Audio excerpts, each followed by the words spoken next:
السلام علیکم۔ اشفاق احمد اپنی کتاب زاویہ کے ایک چیپٹر بہروپ میں لکھتے ہیں، یہ ایک بھری برسات کا ذکر ہے۔ آسمان سے ڈھیروں پانی برس رہا تھا اور میری کیفیت اس طرح تھی کہ جیسے میرے دل کے اندر بارش ہو رہی ہو۔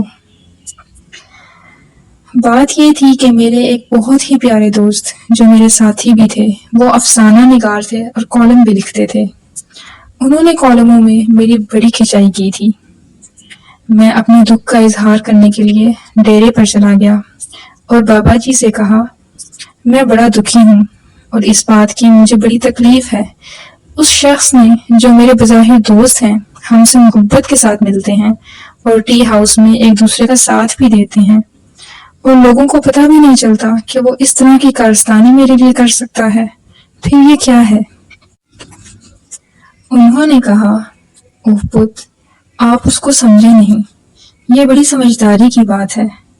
دو صوفی تھے، ایک بڑا صوفی ٹرینڈ اور ایک چھوٹا صوفی انڈر ٹریننگ۔ چھوٹے صوفی کو ساتھ لے کر بڑا صوفی گلیوں اور بازاروں میں گھومتا رہا۔ چلتے چلاتے اس کو لے کر ایک جنگل میں چلا گیا۔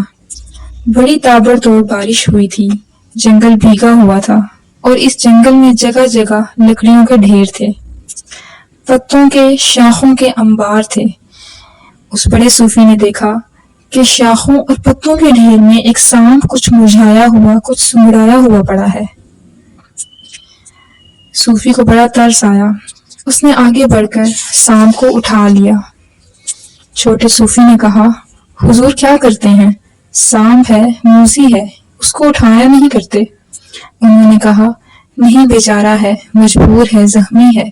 زخم خوردہ ہے، اللہ کی مخلوق ہے، اس کی کچھ غور و پرداخت کرنی چاہیے۔ تو وہ سانپ کو ہاتھ میں لے کر چلے، پھر دونوں باتیں کرتے کرتے کافی منزلیں طے کرتے گئے۔ جب ٹھنڈی ہوا لگی جھولتے ہوئے سانپ کو تو اسے ہوش آنے لگا، اور جب ہوش آیا تو طاقتور ہو گیا تو اس نے صوفی صاحب کے ہاتھ پر ڈس لیا۔ جب ڈسا تو انہوں نے سانپ کو بڑی محبت اور پیار کے ساتھ ایک درخت کی جڑ کے پاس رکھ دیا، کیونکہ وہ اب ایک محفوظ جگہ پر پہنچ گیا ہے۔ اب یہ یہاں پر آہستہ آہستہ اپنے آپ کو ریوائیو کر لے گا، جہاں بھی اس کا دل ہوگا چلا جائے گا۔ چھوٹے صوفی نے کہا، دیکھیں سر، میں نے کہا تھا کہ یہ موذی جانور ہے، آپ کو ڈس لے گا، پھر کیوں ساتھ اٹھا کے لے جا رہے ہیں؟ آپ تو بہت دانش مند ہیں، مجھے سکھانے پر مامور ہیں۔ تو انہوں نے کہا، ڈسا نہیں، اس کے شکریہ ادا کرنے کا یہی طریقہ ہے، سانپ اسی طرح شکریہ ادا کیا کرتے ہیں۔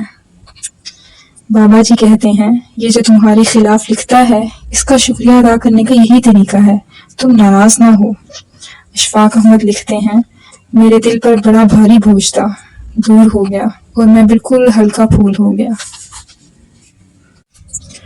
اس کہانی سے ہمیں سبق ملتا ہے کہ آپ جب بھی کسی مشکل میں ہوں یا اداس ہوں تو اپنے بڑوں کے پاس جائیں، ان سے بات کریں، ان سے مشورہ لیں، ان کی بات سنیں، آپ کے دل کا بوجھ بہت ہلکا ہو جائے گا۔